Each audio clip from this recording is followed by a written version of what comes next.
आज Doubtnut app download करें। Doubtnut पर अपने सभी गणित, रसायन विज्ञान, भौतिक विज्ञान और जीव विज्ञान के डाउट्स का करो सफाया।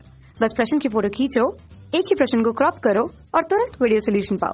अभी डाउनलोड करें। नमस्कार दोस्तों, हमसे पूछा गया यहाँ पर जब इस चित्र में बिंदु P और M को एक डीसी वोल्टेज स्रोत से जोड़ा जाता है तो 4 ओम के प्रतिरोध में प्रवाहित होने वाली धारा 1 एम्पियर थी। इस अवस्था में M और N के बिंदुओं का विभवांतर कितना होगा? मतलब कि ये वाला जो बिंदु है, ये वाला, इनके बीच का हमें विभवांतर ज्ञात करना है। जबकि कह रखा है कि अगर P और M के बीच में अगर मैं एक डीसी क्या जोड़ सकता हूँ, स्रोत जोड़ सकता हूँ, मतलब कि एक बैटरी जोड़ दी हमने, तो क्या करेगा, इसमें जो ये वाला प्रतिरोध है 4 ओम का प्रतिरोध है, इसमें जो धारा प्रवाहित हो रही है वो कितनी हो रही है? 1 एम्पियर। 1 एम्पियर को इस प्रकार लिख देता हूँ, ठीक है। ये है हमारा प्रश्न। तो हमसे पूछा गया है कि M और N के बीच में जो विभवांतर है, ये M है और ये N है, तो ये विभवांतर हमें V ज्ञात करना है। यहाँ पर ये वाला विभवांतर ज्ञात करना है हमें 1 ओम प्रतिरोध के ऊपर। तो देखो यहाँ पर हमारे पास क्या है कि 1 ओम हमें पता है, ये वाला जो 1 एम्पियर है और 4 ओम यहाँ पर प्रतिरोध है। अब हमें पता है कि दो बिंदु, अगर दो प्रतिरोधों को अगर मैं समांतर क्रम में जोड़ता हूँ तो हमारा विभव समान ही रहेगा। तो ये 3 ओम पर भी इतना ही रहेगा विभव तो हमारा।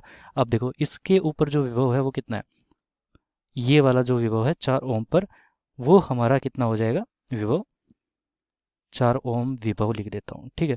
इसको मैं V लिख रहा हूँ और V हमारा कितना हो जाएगा, ये V बराबर ये हो जाता है I इंटू आर, धारा गुना प्रतिरोध। तो I गुना आर, I यहाँ पर कितना है हमारे पास, I है हमारा 1 और धारा यहाँ पर कितनी है 4, सॉरी प्रतिरोध है यहाँ पर 4। तो ये 4 वोल्ट हमारा क्या हो गया, विभवांतर हो गया। मतलब कि यहाँ पर हमारा जो विभवांतर हो गया ये कितना हो गया, इन दोनों बिंदुओं के बीच 4 वोल्ट। तो ये वाला भी हमारा 4 वोल्ट ही होगा। तो ये वाला P और M के बीच में जो हमें विभवांतर मिला है वो कितना मिल गया, 4 वोल्ट। मतलब कि P M के बीच में हमारा जो विभवांतर है वो है 4 वोल्ट। अब इसकी वजह से मैं क्या ज्ञात कर सकता हूँ, ये वाला विभवांतर ज्ञात कर सकता हूँ। अब देखो ये वाला जो प्रतिरोध है, इसका अगर तुल्य प्रतिरोध निकालना चाहता हूँ, P और N के बीच में जो तुल्य प्रतिरोध है वो कितना है, PN तुल्य प्रतिरोध, तुल्य प्रतिरोध।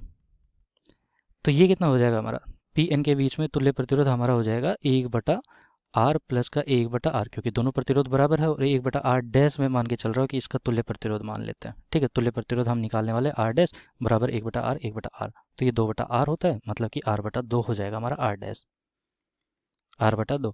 r कितना हमारा 0.25 दे रखा है, ठीक है। ये वाला प्रतिरोध देखो 0.25 नहीं, 0.5 दे रखा है, 0.5। और ये हमारा कितना है 2, तो 0.25 आ गया, ठीक है। और ये हमारा कितना किस में आ गया, ओम में। तो आर डैश का मान 0.25 आ गया और ये हमारा कितना है 1 ओम। अब देखो हमारा होता क्या है कि जो विभव होता है पी और एम के बीच में मुझे पता है, तो हमारा जो विभव का यहाँ पर बंटवारा होगा वो किस अनुपात में होगा, इनके जो प्रतिरोध है उसके अनुपात में होगा, क्योंकि धारा तो दोनों में ही समान जाएगी। ये अगर तुल्य प्रतिरोध अगर मैं ले लेता हूँ एक, तो उन दोनों का मिला के जो धारा जाएगी उसमें भी उतनी ही धारा जाएगी, ठीक है। तो यहाँ से जो धारा आई आ रही है और यहाँ से भी हमारी धारा आ रही है, वो भी आई आ रही है।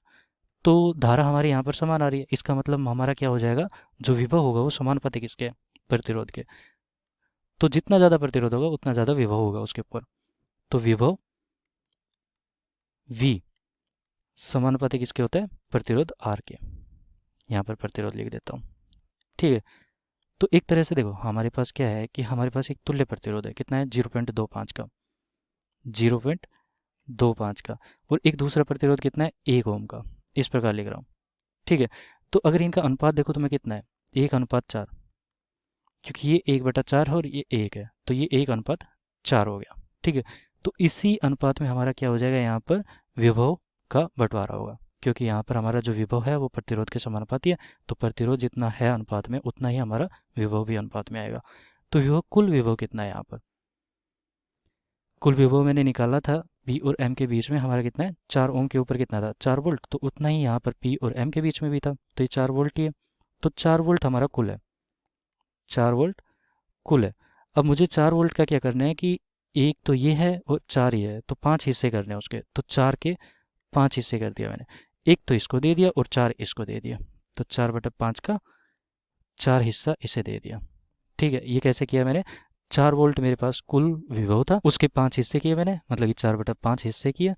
एक हिस्सा तो इसको दे दिया और 4 हिस्सा इसको दे दिया, तो इस प्रकार लिख सकता हूँ मैं, ठीक है। तो 16/5 और ये कितना हो गया 4/5।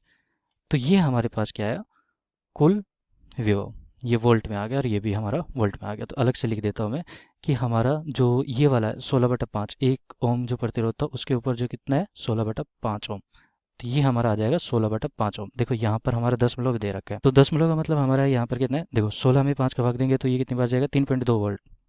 यहाँ पर देखो ये 16/5 है, तो इसको अगर हम भाग देंगे तो 5 या 15 और ये 2, और ये कितना हो जाएगा हमारा, कितना वोल्ट। ठीक है, तो यही हमारा उत्तर हो जाएगा अंतिम, जो कि हमसे पूछा गया था। तो विकल्प डी यहाँ पर हमारा सही होगा। धन्यवाद। कक्षा 6वीं से 12वीं से लेकर नीट, IIT, JEE वो एडवांस के लेवल तक 1 करोड़ से ज्यादा छात्रों का भरोसा। आज ही डाउनलोड करें डाउटनेट ऐप या व्हाट्सएप करें अपने सारे डाउट्स 8400 400 400 पर।